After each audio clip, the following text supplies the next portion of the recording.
یہ جو امریکہ کو آگ نے اپنے لپیٹے میں لیا ہے، کیا سمجھتے ہیں اس کو؟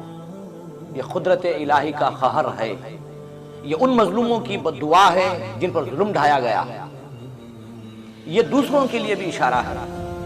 زمین اللہ کی ہے، انسان اللہ کے بنائے ہوئے ہیں، سب کچھ اللہ کا ہے۔ سپر پاور ہونے کا مطلب یہ نہیں ہے کہ آپ اپنی طاقت کا غلط استعمال کریں، آپ مظلوموں کو ختم کرنے کی کوشش کریں۔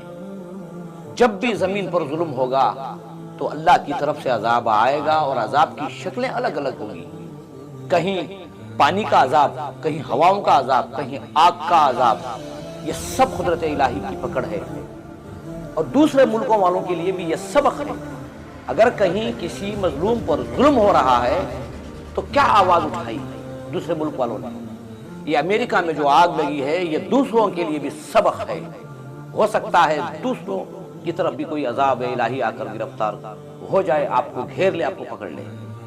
مظلوم کی کوئی نہیں سنتا تو وہ سنتا ہے جو مالک مختار ہے۔ ہمیں بھی احساس ہوتا ہے آگ کا عذاب جو امریکہ میں آج پھیلا ہوا ہے، بہت سارے بے گناہ بھی اس میں جھلس رہے ہیں، مگر دیکھنے والوں کے لیے بھی ایک سبق ہے اس میں کہ اے لوگوں سمجھ جاؤ، اللہ کے بندوں پر ظلم نہ کرو، اللہ کی زمین پر فسادات نہ کرو، کیونکہ اس کے عذاب کی کئی شکلیں ہیں۔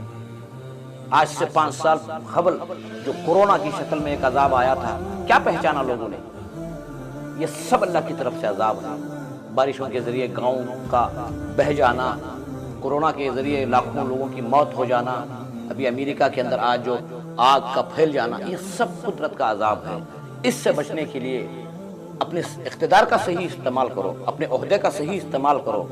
طاقت کے نشے میں، عہدیداری کے جنون میں آ کر مظلوم اللہ کے بندوں پر ظلم نہ کرو۔ یہ دیکھنے والوں کے لیے بھی ایک سبق ہے۔